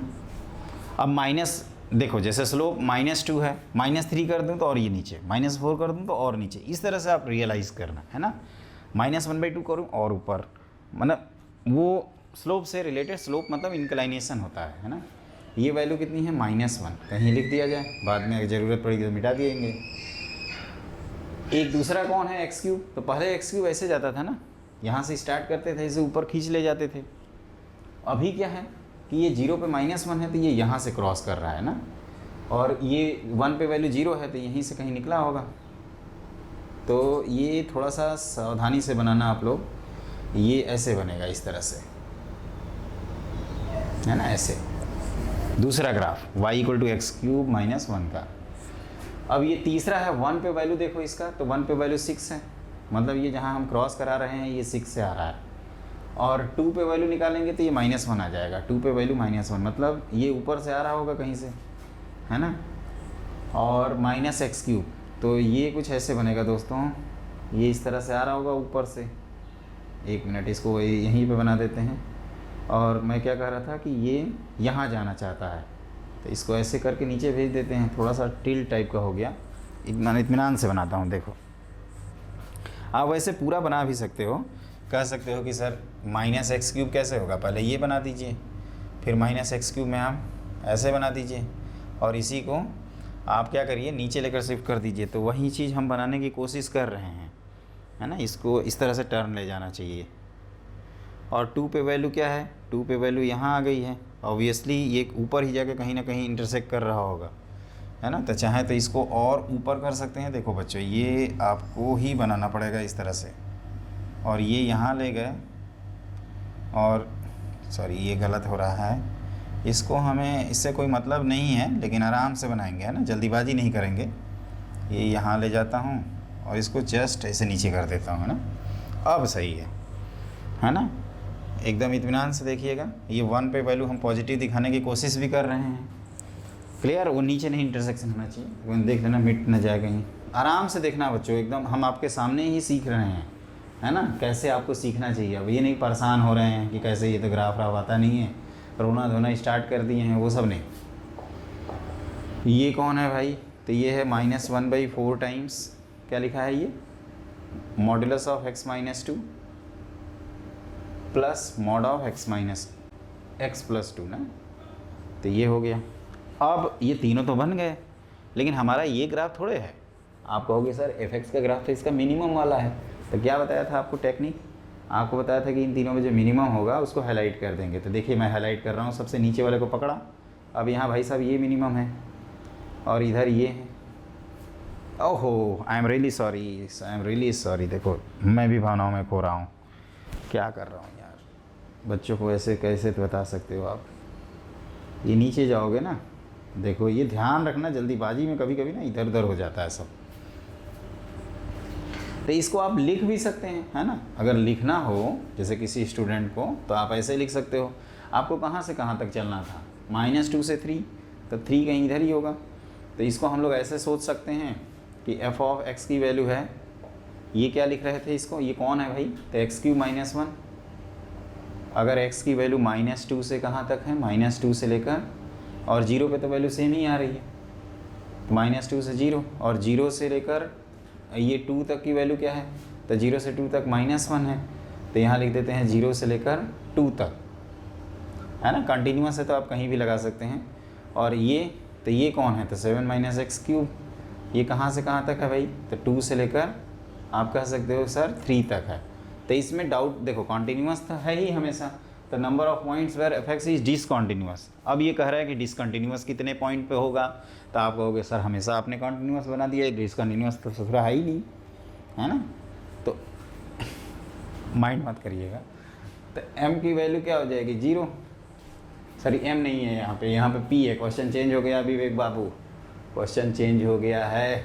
p की वैल्यू q, सॉरी p की वैल्यू 0।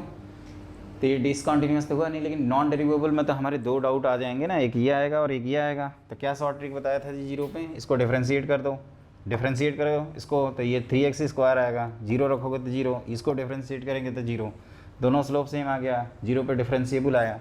इसको डिफ्रेंशिएट करेंगे तो क्या आएगा, माइनस, और इसका डिफ्रेंशिएशन 0, इसका तो नहीं आएगा ना, 2 पे नॉन 0 आएगा। तो ये q की वैल्यू आ जाएगी। आप ऐसे लिख सकते हो कि here f is not differentiable in at x = 2। तो 2 पे नॉन डिफरेंशिएबल आने की वजह से q की वैल्यू कितनी आ गई, number of point of non differentiability आपका हो गया 1 के इक्वल। तो इस तरह से p + q की वैल्यू कितना लिखा हमने, 1। लेकिन ये सब ध्यान रखना, कई को तो लगता होगा कि यार ये क्या कर रहे हैं, है ना। बेटा कुछ नहीं कर रहे हैं, ग्राफ बना रहे हैं, कैलकुलस बाई ग्राफ, है ना। हम लोग पढ़ते थे तो ग्राफ से ही कैलकुलस पढ़े थे, अब तो बिना ग्राफ के भी क्वेश्चन आने लगे हैं। तो वो सब है, अगर कैलकुलस ये सब क्लैरिटी होती है ना, अगर ये सब पहले से ही क्लियर है तो मेरे को क्या है यार, मेरे को क्या है, ये पॉइंट हमने कहीं उठाया ही नहीं है, तो कॉन्टीन्यूअस तो कर दिया। अब नॉन डिफरेंशिएबिलिटी में क्या रटे हैं, नॉन डिफरेंशिएबिलिटी में देते हैं कि 3 पॉइंट का ध्यान रखेंगे। एक वो पकड़ेंगे कहाँ कहाँ डिसकॉन्टीन्यूअस है, मान लीजिए वो नहीं मिला तो वो पकड़ेंगे जहाँ parallel to y axis graph हो, और ये भी नहीं मिला तो वो पकड़ेंगे जहाँ पे शार्प टर्न या शार्प कॉर्नर हो। यही ना पढ़े हो 3 का, तो नॉन डिफरेंशियलिटी में इसको देखना। और मैंने उस समय इंसिस्ट करके बोला भी था कि शकल देख के ये नहीं बता सकते कि ये शार्प टर्न है या शार्प कॉर्नर है। कई बच्चों को आज तक टर्न और कॉर्नर में कन्फ्यूजन होता है। टर्न का मतलब मुड़ना होता है हिंदी में, मतलब जहाँ इंक्रीजिंग और डिक्रीजिंग बिहेवियर फंक्शन का चेंज हो जाए उसको कहते हैं टर्न। कॉर्नर मतलब कल्टी मार लेना, है ना। टर्न थोड़ा सा ऐसे गए, कॉर्नर से निकल लिए, तो कॉर्नर पे इंक्रीजिंग और डिक्रीजिंग बिहेवियर चेंज नहीं होता है, लेकिन स्लोप अलग अलग होने की वजह से वहाँ पे नॉन डिफरेंशिएबल कहते हैं। तो उसको शकल देख के हम लोग नहीं डिसाइड करते, हम कहे हैं कि यहाँ हम लोगों ने वो कैलकुलेट भी किया है ना। ऑब्जेक्टिव कर रहे हैं तो ऑब्जेक्टिव की तरह ही करेंगे। आप थोड़ा बहुत जेई के पेपर में इतना रफ तो होगा ही ना। और ये सब फटाफट बना लेते हैं स्टूडेंट, है ना। मैं तो आपको समझा रहा था तो आपके सामने ही सीख रहा हूँ। मेरे को बनाना होता तो मैं बना नहीं देता इसको एक लाइन में, कट से ऐसे करते मशीन की तरह बना देता। लेकिन आप सीखिए कि कैसे ये सीख रहे हैं, है ना। मेरे को देख के ही करिए। मैं बच्चों को बताया ना कि एक स्टूडेंट कैसे सॉल्व करता है क्वेश्चन पेपर, मतलब ये बुक को, उस तरह से मैं डिस्कशन कर रहा हूँ। क्या सोचना चाहिए उसके माइंड में, क्या मान लीजिए सोच लिया तो अच्छी बात है। और अगर आप कोई दूसरा सजेशन देना चाहते हैं तो नीचे दिए हुए कमेंट बॉक्स में दे सकते हैं। और हम हमारे चैनल स्लैक ग्रुप को ज्वाइन कर लीजिए। आप लोग व्हाट्सअप करते हो, मेरा मोबाइल हैंग हो जाता है बार बार व्हाट्सअप से, है ना, इतना मेमोरी। तो अब मोबाइल में हमने व्हाट्सअप डिलीट कर दिया है, क्लियर। तो वो अब हम चलाता हूँ नहीं। आपको अगर क्वेश्चन पूछना है तो नीचे दिए हुआ हमने सारी बुक्स की लिस्ट दे रखी है, लिंक दे रखा है, अमेजन से आप खरीद सकते हैं। और दूसरा हम आपको दिए हैं स्लैक अपने जुड़ने के लिए। स्लैक क्या है बच्चों की, अभी जैसे क्लासेज का थोड़ा रस है, जैसे जैसे आगे बढ़ेंगे प्रॉब्लम से पूछोगे। मान लीजिए कोई क्वेश्चन पूछना हो, दोबारा का सोच रहे हो कि सर नहीं एक बार और बताओ, तो हम क्या दोबारा क्या 10 बार बताएंगे इस क्वेश्चन को, है ना। जैसे लाइव क्लास में ही कभी डिस्कशन लेंगे तो उस समय आप पूछना, तो इसको हम जब तक आप नहीं ओके कर दोगे तब तक इसको डिस्कस करेंगे, काहे नहीं आएगा समझ में, है ना। तो वो बात है। तो आप स्लैक ग्रुप को ज्वाइन कर लीजिए। कई बच्चे उसमें पूछते भी हैं, बहुत सारे क्वेरीज होती हैं और मैं उसको ज़रूर देखता हूँ। वो कंप्यूटर पे है भी, आराम से वो हैंडल करना भी आसान होता है। अब ये स्क्रीन में क्या, मोबाइल कभी ऊपर गया कभी नीचे गया, एक तो वैसे मोबाइल से दिमाग ख़राब रहता है ना। किसी बच्चे का डाउट बताओ तब तक 5 को कॉल आती हैं इधर से, तो उससे अच्छा भैया डाउटे ना बताओ। उससे अच्छा तो अपना डब्बा है, डब्बा मतलब कंप्यूटर, वो सही काम करता है, क्लियर।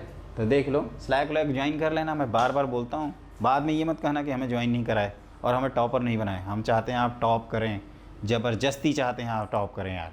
भागना नहीं है, भागना नहीं है। भाग गए तो मार खाओगे। तैयारी कर रहे हो ना, करो तैयारी, मैं टॉपर बनाऊंगा। टॉपर, एक टॉपर की तरह तैयारी करिए, मज़ा आ जाएगा आपको, है ना।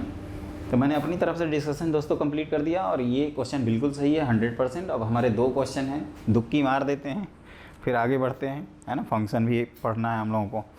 तो लिखिए अगला क्वेश्चन। देखो बच्चों, मैंने अगला क्वेश्चन लिख रखा है, ये नाम बड़े दर्शन छोटे वाला क्वेश्चन है। मतलब दिया है पहाड़ जैसे और पता चला इसका सोल्यूशन लिखेंगे तो टफ से हो जाएगा। लेकिन इस तरह के क्वेश्चन आप पहले से किए हो और हमने कई सारे बताए हैं। आप याद करिए, मैंने बताया है ना कि फ्रैक्शनल बेस हो और उसकी पावर इन्फिनिटी करते हैं तो वैल्यू 0 हो जाती है। और बेस अगर 2 की पावर कॉट इनवर्स एक्स वाला जो क्वेश्चन कर रहे थे, 2 की पावर कॉट एक्स वाला जो क्वेश्चन कर रहे थे, आप उसको देखिएगा, आपको क्लिक कर जाएगा। और जब बेस 1 से ग्रेटर हो तो जो लार्जेस्ट नंबर रहता है उससे डिवाइड कर देते हैं। तब ये है π/3 से π/2, मतलब फर्स्ट क्वाड्रेंट में हम लोग घूम रहे हैं। और साइन ए और साइन क्यूब ए में ऑब्वियसली साइन ए बड़ा होता है, तो ये पॉजिटिव फ्रैक्शन है। और यहाँ पे n की इसकी पावर इन्फिनिटी की गई है और n इन्फिनिटी किया जा रहा है, तो ये वैल्यू कितनी आ जाएगी, ऑटोमेटिक 0 हो जाएगी। ये भी वैल्यू 0 हो जाएगी। और ये पॉजिटिव है तो इसको कैंसिल कर सकते हो, एक लाइन में हो जाएगा यार, कुछ है थोड़े इसमें। और ये x इक्वल टू रेशनल के लिए, तो ये ax² प्लस, सीधे लिख देता हूँ ax², अगर x आपका क्या हो, रेशनल हो जाए। मैंने क्या कहा कि फर्स्ट क्वाड्रेंट में जो sine a minus sine cube a है वो 0 से 1 के बीच में होगा। Higher the power lower the value, तो इसकी इन्फाइनाइट पावर करेंगे तो वैल्यू 0, तो ये 0 0, ये आपस में पॉजिटिव की वजह से कैंसिल आउट हो गया, क्योंकि हमें x के फॉर्म में निकालना है और x रेशनल के लिए ये लिख दिया। जब 1 से ग्रेटर रहेगा, क्योंकि साइन a मतलब अप्रॉक्सीमेटली इन दोनों का जो सम है ना वो 1 से एक्सीड कर जाएगा। वो कैसे एक्सीड करेगा, तो आप ये कह सकते हो कि सर अगर साइन ए की बात करें तो वो तो 0.86 होता है। 0.86 का अगर हम रफली क्यूब भी कर लें 0.8 मानते हुए, मान लीजिए 0.86 को 0.8 मतलब तो बड़ा नंबर है 0.86, लेकिन आप छोटा नंबर देखो, इस तरह के थोड़ा बहुत कैलकुलेशन आपको आने भी चाहिए। जैसे कई स्टूडेंट कहते हैं कि सर आपको कैसे पता ये 1 से ग्रेटर हो गया, बताओ मेरे को। तो देखो 0.86 होता है ना √3/2, √3 होता है 1.73, अपॉन 2 करोगे तो 0.86 और उसका क्यूब कर दो 0.8 मानते हुए, तो 8 का क्यूब कितना होता है, 8 का क्यूब होता है 512, तो 0.512, तो 0.86 में 0.15 जोड़ोगे तो कितना हो जाएगा 1.3, 1.3 तो 1 से तो ग्रेटर ही हो गया ना, तो कहोगे तो बहुत ग्रेटर हो गया सर। तो क्या करेंगे, अब ये डोमिनेट करेगा उस समय, तो इस भाई साहब से डिवाइड करके गलती मारेंगे, तो ये 0 हो जाएगा, ये 0 हो जाएगा, यहाँ 1 आ जाएगा, और ये क्या आ जाएगा 5x माइनस बी। और ये 5x माइनस बी कब आएगा बेटा, तो जब x की वैल्यू इरेशनल हो, और ये कॉन्टीन्यूस दिया है 2 और 3 पे, तो 2 और 3 पे कॉन्टीन्यूस दिया है, तो मैंने क्या बताया था इसमें कि एक्सप्रेशन को इक्वल कर देना। तो आप कह सकते हो कि 2 पे कंटिन्यूटी दिखा देते हैं, है ना, तो 2 पे वैल्यू निकालें तो कितना आ जाएगा 4a, और यहाँ से वैल्यू कितनी आ जाएगी 10 ही होगा ना, 2 5 10 माइनस बी, और दूसरा 3 पे कंटिन्यूटी दिखाएंगे तो यहाँ से आएगा 9a, और इधर 3 15 माइनस बी, तो ये सब्ट्रैक्ट कर दो, तो ये हो जाएगा -5 है इक्वल टू -5, तो a की वैल्यू आ गई 1 और b की वैल्यू कितनी आ गई, तो ये 1 रखोगे तो 1 मिनट, a की वैल्यू 1 आएगी तो b आएगा 6, है ना, ये b निकालना है ना यहाँ से। तो क्या पूछ रहा है ये, b माइनस a की वैल्यू, तो 6 माइनस 1 इक्वल टू 5, है ना, 5C ऑप्शन है। लेकिन वहाँ तक पहुँचे कैसे, आप लोग बार बार परेशान होते होगे कि सर अपने से जानते हैं, रेंग रहे हैं, हमें कोई समझ में नहीं आ रहा है, समझाओ मेरे को। मैं तो रहता ही यही कहता है, समझाओ मेरे को नहीं समझ में आया। आपके कहने से क्या होता है, समझा रहा हूँ, रिलैक्स। देखो जैसे मैं कह रहा था ना कि अभी हम लोगों ने स्क्वायर भी रफली किया था, तो क्या है 0.86 और 0.8512, तो ये बड़ा ऐसे ही दिखेगा पॉजिटिव है। देखो थोड़ा बहुत कैलकुलेशन करना चाहिए, अब इतना भी नहीं करेंगे तो फिर किस बात का एनालिटिकल माइंड होगा, अपना एनालिसिस करने आना चाहिए ना। और आजकल प्रेजेंस ऑफ माइंड वाले क्वेश्चंस आते हैं, तो एट दैट मोमेंट आपका दिमाग चलना चाहिए, और वो भी एकदम एनर्जी के साथ, और आप फोड़ के आएंगे, ये भी मेरे को पता है। अगर हमारी क्लास देखते हुए जाएंगे तो IQ आपका इतना डेवलप कर देंगे कि चुटकी बजाओगे IIT का क्वेश्चन सॉल्व हो जाएगा, है ना, एकदम कहोगे कि ये तो टाइम पास निकले सब। और वैसे भी KGP पेपर बना रही है, जिस साल मैंने JEE दिया था 2006 में, KGP ने ही पेपर बनाया था, तो उसका तो हम रग रग से वाकिफ़ हैं कैसे पेपर बनाएगी, है ना। तो वो सब मैं तैयारी करा दूंगा रिवीजन में, लेकिन उसके लिए पहले बेस मजबूत कर लें। तो मैं ये कह रहा था दोस्तों कि ये फ्रैक्शनल है, तो इसको उड़ा दो इसकी वजह से, तो ये पॉजिटिव की वजह से कैंसिल हो गया। जैसे आप क्या कर सकते हो, जैसे कई स्टूडेंट कहते हैं कि सर n के बारे में तो कुछ पता ही नहीं है, तो n नहीं दिया है तो नेचुरल नंबर मान लेंगे, और क्या है कौन, और वैसे भी कुछ भी कहो यार ये तो इन्फानाइट जा रहा है ना, कोई भी नंबर मानो गया इन्फानाइट, क्या फ़र्क पड़ता है ना। तो इससे डिवाइड ax² लिखा। यहाँ कई स्टूडेंट ये भी कहते हैं कि सर एक्सप्रेशन को इक्वल करोगे तो क्वाड्रेटिक एक्सप्रेशन आएगा, सॉरी क्वाड्रेटिक इक्वेशन आएगा, और उसके रूट हो जाएंगे, 2 रूट दिए हुए हैं तो sum of root product of root से भी कर सकते हो। तो वो भी बिल्कुल सही है, मतलब एक ही क्वेश्चन को करने के कई सारे तरीके होते हैं दोस्तों, तो वो तो आप कर ही सकते हैं ना। ये जो 5 और 6 सॉरी क्या लाए थे 6 और 1, उससे भी आ जाएगा। एक बार मैं दिखा ही देता हूँ।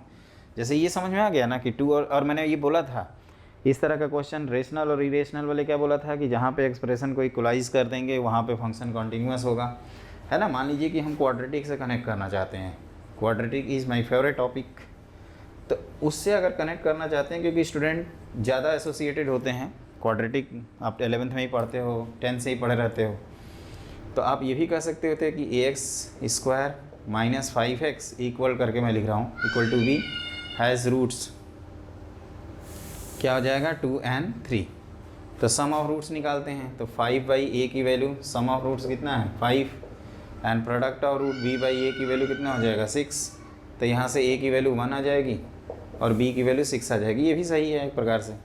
तो b माइनस a की वैल्यू क्या आ जाएगी 5 के इक्वल, और 5 पे टिक मारना जल्दीबाजी में, 6 पे मत टिक मार देना, b माइनस a पूछ रहा है ना। तो इस तरह से हम लोगों ने ये क्वेश्चन डिस्कस कर लिया। इसमें फ्रैक्शनल बेस 1 से ग्रेटर है तो कैसे करते हैं, ये हम लोगों ने लिमिट में ऑलरेडी पढ़ रखा है दोस्तों। तो ये क्वेश्चन तो कंप्लीट हो गया। अब लास्ट क्वेश्चन करते हैं, एक अच्छा क्वेश्चन है, इसमें थोड़ा बहुत आपको एसिम्प्टोट की याद आएगी। तो लिखिए नेक्स्ट क्वेश्चन। देखो दोस्तों अगला जो क्वेश्चन है ना, ये जो क्वेश्चन है ये बेसिकली जो हम लोग आगे एप्लीकेशन ऑफ डेरिवेटिव में पढ़ेंगे, कर्व ट्रेसिंग, बहुत सारे ग्राफ बनाएंगे, तो ये उसी से रिलेटेड है।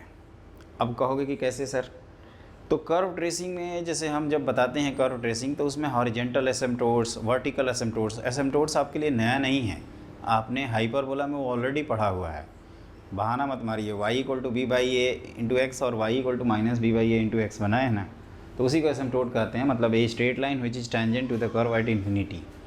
तो ये अगर कर्व ट्रेसिंग किए हैं तो उसके लिए क्वेश्चन चुटकी बजाएंगे और क्वेश्चन सॉल्व हो जाएगा। लेकिन अगर कर्व ट्रेसिंग नहीं है तो थोड़ा बहुत एक वर्ड की यहाँ पे इंपॉर्टेंस है।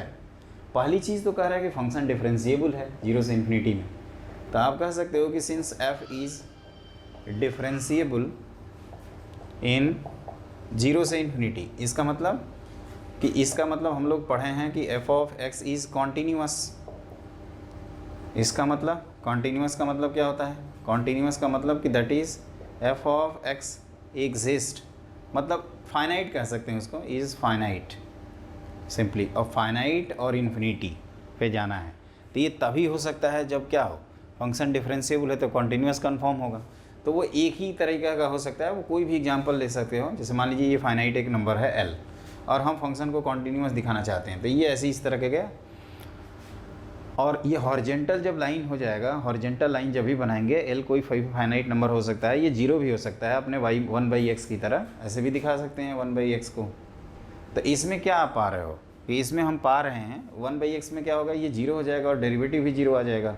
तो 0 वाला तो ऑप्शन है नहीं, इन जनरल हमें टिक करना है। तो इन जनरल कह सकते हो कि वैल्यू सर जाएगी l की तरफ और उसका जो डेरिवेटिव हॉरिजेंटल लाइन की वजह से ये क्या हो जाएगा, 0 हो जाएगा। देखिए एक एक पॉइंट ध्यान रखिए। पहला पॉइंट ये है, इसमें आप कई सारे एग्जाम्पल ले सकते हैं। tan इनवर्स का एग्जाम्पल ले सकते हैं, है ना। आप tan inverse x into sine 1/x का एग्जाम्पल ले सकते हैं। आप बहुत सारे एग्जाम्पल जो भी आपके मन में है, e की पावर माइनस x का एग्जाम्पल ले सकते हैं, है ना। ये सब 0 पे क्या होते हैं, फाइनाइट हो जाते हैं। तो इसमें मैं ये सजेस्ट करूँगा आपसे कि आप क्या करिए, पहले तो ये समझिए कि इनफाइनाइट पे जब गया तो ये इस तरह से हॉरिजेंटल हो गया। जब हॉरिजेंटल हो गया तो limit x tending to infinity x approaching, और हाँ ये इनफाइनाइट में कर नहीं सकता क्योंकि फंक्शन डिफरेंशिएबल है, तो इनफाइनाइट पे भी एक वैल्यूज लिमिटेड आएगी, मतलब फाइनाइट आएगी। तो ये जब हॉरिजेंटल किया तो हॉरिजेंटल टेंजेंट का स्लोप कितना होता है बेटा, हॉरिजेंटल टेंजेंट का स्लोप कितना होता है, 0। तो स्लोप को कर दिया 0, स्लोप को dy/dx भी बोलते हैं, मतलब f'(x). तो स्लोप को 0 कर दिया और fx की वैल्यू l दिखा दिए। इन जनरल इन चारों ऑप्शन में नथिंग कैन बी सेड नहीं, ये तो हमेशा बोल सकते हैं कि जो फंक्शन है वो इनफाइनाइट पे क्या, ये आराम से नोट कर लेना, आप कुछ नोट नहीं किए हैं वैसे। तो फंक्शन जो है वो इनफाइनाइट पे क्या है, अगर 0 से इन्फिनिटी के बीच में डिफरेंशिएबल है, इसका मतलब इनफाइनाइट पे वो कोई कांस्टेंट नंबर है जिसको l कह रहे हैं। और ऑब्वियसली हॉरिजेंटल जो कर्व हो जाएगा तो उसका dy/dx निकालेंगे तो कितना आ जाएगा, 0। अगर ये कर्व वर्टिकल होता है तो dy/dx नॉट डिफाइन, भूल जाते हो। तो इस तरह से दोस्तों देखो, हमने ये क्वेश्चन कर लिया, इसमें बार बार यही है, आप एग्जाम्पल से माइंड सेट कर सकते हैं, है ना। और एग्ज़ाम में ध्यान रखिएगा इस तरह के कम ऑप्शन आते हैं, नथिंग कैन बी सेड, वो पूरे चारों दिए रहेंगे, इसमें भी कोई कॉम्बिनेशन लगाएगा ताकि स्टूडेंट को वहाँ घर मैंने एग्ज़ाम हॉल में कन्फ्यूजन ना क्रिएट हो, जो बेस्ट अवेलेबल चॉइस है वो उसमें से सेलेक्ट कर ले। या ये हो सकता है मोर देन में भी कन्वर्ट किया जा सकता है क्वेश्चन, तो कुछ भी हो सकता है। अगर हम कुल मिला के ये जानते हैं कि अगर 0 से इन्फिनिटी में फंक्शन नेट सेल में ये है कि 0 से इन्फिनिटी अगर फंक्शन डिफरेंशिएबल है तो कंटिन्यूस कन्फर्म होगा, और कंटिन्यूस जो फंक्शन होते हैं उनके रेंज भी क्या होते हैं, क्लोज इंटरवल। आप कह सकते हो कि फंक्शन 0 से इन्फिनिटी में कंटिन्यूस होने का मतलब कि ये हॉरिजेंटल एसिम्पटोट्स की तरफ वहाँ जाके हो रहा है, तो वो एक फाइनाइट नंबर आएगा। और हॉरिजेंटल एसिम्पटोट्स का मतलब कि y graph of y equal to f(x) becomes tends to parallel to x axis at infinity, है ना। तो इसका मतलब f'(x) की वैल्यू 0 हो जाएगी हॉरिजेंटल टेंजेंट की वजह से, और फंक्शन डिफरेंशिएबल की वजह से ये टेंजेंट बोल रहे हैं, है ना। कई तो सोच रहे हैं ये टेंजेंट कहाँ से आ गया, तो डिफरेंशिएबिलिटी है, और डिफरेंशिएबिलिटी की जो ज्योमेट्रिकल मीनिंग है ना, ये उसी पे बेस्ड क्वेश्चन है। तो इस तरह से हम लोगों ने कंटिन्यूटी, लिमिट और लिमिट LCD मतलब लिमिट कंटिन्यूटी डिफरेंशिएबिलिटी के क्वेश्चन डिस्कस कर लिए बच्चों। अब देखो इसके बाद जैसे आपके मन में होता होगा कि सर बड़ी स्लोली चल रहे हैं, तो बेटा हम ऐसे ही स्लोली चलेंगे। अब हमने कहा ना कि हमारा जो प्रायोरिटी है वो रहेगा 12th का हम रेगुलर एक क्लास अपलोड कर देंगे, क्योंकि हमारा ऑब्जेक्टिव है कि हम दिवाली तक कैसे भी करके 12th का ख़त्म कर दें कोर्स बहुत अच्छे से। उसके बाद जो बचा कुचा रहेगा वो नवंबर लास्ट तक कंप्लीट कर ही देंगे। अगली चीज़ ये है कि कैलकुलस तो एटलीस्ट मुझे करना ही है, मेरा ये कमिटमेंट है। मैं तो सोच रहा हूँ कि अक्टूबर में ही निपटा दूँ, और रोज़ क्लास लूँगा तो अक्टूबर में ही ख़त्म हो जाएगा कैलकुलस। और वेक्टर 3D को नवंबर के फर्स्ट वीक में मार देंगे, मैट्रिसेस डिटर्मिनेंट वेक्टर 3D सब हो जाएगा दिवाली तक। 14 नवंबर को दिवाली है ना, तो उसके पहले ही हम कोशिश करेंगे कि वो भी हो जाए, बचा कुछ प्रोबेबिलिटी, तो नवंबर 15-16 से छठ वठ तक वो भी मार दिया जाएगा, है ना। फिर देव दीपावली मनाएंगे एकदम बढ़िया से। कार्तिक पूर्णिमा जिसको गुरु नानक जयंती कहते हो, हमारे यहाँ वाराणसी में, काशी में उसको देव दीपावली कहा जाता है। जो हमारे वाराणसी के बच्चे होंगे उनको पता होगा, है ना। घाट पे हम लोग जाते हैं, खूब घूमते हैं, बहुत भीड़ लगती है। वैसे सेफ्टी का ध्यान रखना चाहिए, आजकल कोरोना भी है, शायद बैन हो जाए इस बार। तो देखो बच्चों, फाइनली ये है कि इसमें हम क्या क्या करेंगे। जैसे हमने सिंगल चॉइस ये कंप्लीट कर दिया, अब इसके बाद हम मेथड ऑफ डिफरेंशिएशन जिसको एमओडी कहते हैं उसको डिस्कस करेंगे। फंक्शन इधर आपका चलेगा ही, फिर फंक्शन पे आएंगे। मेथड ऑफ डिफरेंशिएशन में शायद वो जल्दी हो जाएगा, इससे कम क्वेश्चन है। तो उसमें क्या हमारा फिक्स है कि 10 ही रहेगा, किसी में 7 क्वेश्चन रहेंगे। अगर 4-5 बचते हैं तो वो लास्ट वाली क्लास में ही लपेट लेंगे, है ना। मतलब 10 से 15 के वेरिएशन में अगर वो आ जाता है तो क्लास में डिस्कस हो जाएगा। 10 के मल्टीपल में कोशिश करेंगे डिस्कस करें। और इम्पॉर्टेंट ये है कि जैसे मैं ये कह रहा था कि फंक्शन ख़त्म हो जाएगा तो डिफरेंशिएशन के बाद फिर फंक्शन, फिर इन्वर्स ट्रिग्नोमेट्रिक फंक्शन, और जब ये दोनों ख़त्म हो जाएंगे तब तक इधर हम लोग मूव ऑन कर रहेंगे, इंडेफिनिट डेफिनिट, फिर AOD, differential equation, area under curve. और उधर 11th का मैं समीर बंसल की जो अलजेब्रा की बुक है, अब जैसे लॉगरिथम पढ़ाऊंगा तो वो भी हम साथ में ही डिस्कस करते जाएंगे, ताकि जो हमारे 11th 12th के स्टूडेंट हैं जिनको 11th रिवाइज करना है उनको भी एडवांटेज मिले, और जो हमारे ड्रॉपर से टॉपर बैच वाले स्टूडेंट हैं 13th वाले उनको भी एडवांटेज मिले। 12th वाले आप हो तो आपको भी तो रिवाइज़ करना है ना 11th का सिलेबस, आपको तो पूरा एग्ज़ाम देना है ना। आधा सिलेबस का तो पेपर दोगे नहीं, वो तो बोर्ड में दोगे, और बोर्ड के लिए तो हम हैं ही, है ना। बोर्ड के लिए क्या बताया था मैंने, बोर्ड वालों के लिए बताया था कि जब 1 दिसंबर आए तो जाके मार्केट से सैम्पल पेपर उठा लाना पीसीएम का या 4-5 का, और 10 साल के जो पेपर है ना बोर्ड का वो मग जाना। गारंटी देता हूँ 95% नंबर आ जाएंगे, और कुछ करना ही नहीं है। अपनी स्टाइल में करिएगा, क्वेश्चन को अपने हिसाब से सॉल्व करिएगा, है ना। कोई कंसल्टेंट फैकल्टी हो या हम हैं तो आप हमें भेज सकते हैं, कॉपी हम आपको दे देंगे चेक करके। तो ये सारी चीज़ कब होंगी, जब आप हमें सब्सक्राइब करोगे, सपोर्ट करोगे, प्रमोट करोगे, मेरा चैनल थोड़ा ग्रो करे, भारत में लोग जाने, शिक्षा घर घर तक पहुँचे। पढ़ेगा इंडिया तभी बढ़ेगा इंडिया, है ना। तो ये चीज़ जो मोदी जी का है उसको साकार करो। और एक सबसे इम्पॉर्टेंट ये है कि सबसे इम्पॉर्टेंट ये अनाउंसमेंट है बच्चों कि ये आपका चैनल है, तो आप अपने चैनल की तरह सपोर्ट और प्रमोट करिए। और आप भारतीय होने के नाते हर बच्चे का अधिकार है कि उसको बेहतर एजुकेशन मिले, एक द कोर क्वालिटी एजुकेशन। और एक शिक्षक होने के नाते ये मेरा फ़र्ज़ है, ये मेरा कर्तव्य है, मेरी रिस्पॉन्सिबिलिटी है कि आपको एक कोर क्वालिटी एजुकेशन मिले, है ना। मैं जितना पढ़ाऊँगा वो एकदम बेहतर दूंगा, कंटेंट में कोई कमी नहीं आएगी, है ना। भले वो चीज़ हमें पढ़ना पड़े, पढ़ के पढ़ाना पड़े, कोई दिक्कत नहीं है ना। लर्निंग अर्निंग दोनों होनी चाहिए, है ना। आपको पढ़ भी रहे हैं, पढ़ा भी रहे हैं। अगली चीज़ ये है कि अर्न क्या है, नॉलेज कर रहे हैं अर्न। आपका सपोर्ट और प्रमोट रहा तो बहुत कुछ अर्न कर सकते हैं, लेकिन आपको सपोर्ट करना होगा। और चाहते हो ना IITian बने, है ना। मैंने कहा था ना कि मेरा ऑब्जेक्टिव है कि आपका IIT बॉम्बे के कंप्यूटर साइंस से MNIT इलाहाबाद के कंप्यूटर साइंस के बीच में ही आपको एक रैंक दिलवा दूँ, है ना। और वो मैं करके रहूँगा। बस आप हमारे साथ जुड़े रहिए, हमारे चैनल को अपना चैनल मानते हुए। जितने आपके दोस्त मंडली हैं, लंगोटिया दोस्त हैं, सखी सहेलियाँ हैं, सबको आप मैसेज भेज दो, को बोलो कि तबाही मचानी है, धूम मचाना है, धुआं उड़ाना है। मैथ्स के पेपर में जेई को एकदम कहते हैं ना कि स्वीप मारना है, क्लीन स्वीप, जेई को मारना है। तो आप विवेक सर को जुड़ो, जेई के अपडेट्स पिलाने भी उसी में चला जाएगा, वो तो पहले ही स्वीप हो जाएगा, है ना। एनडीए सब निकल जाएंगे बेटा।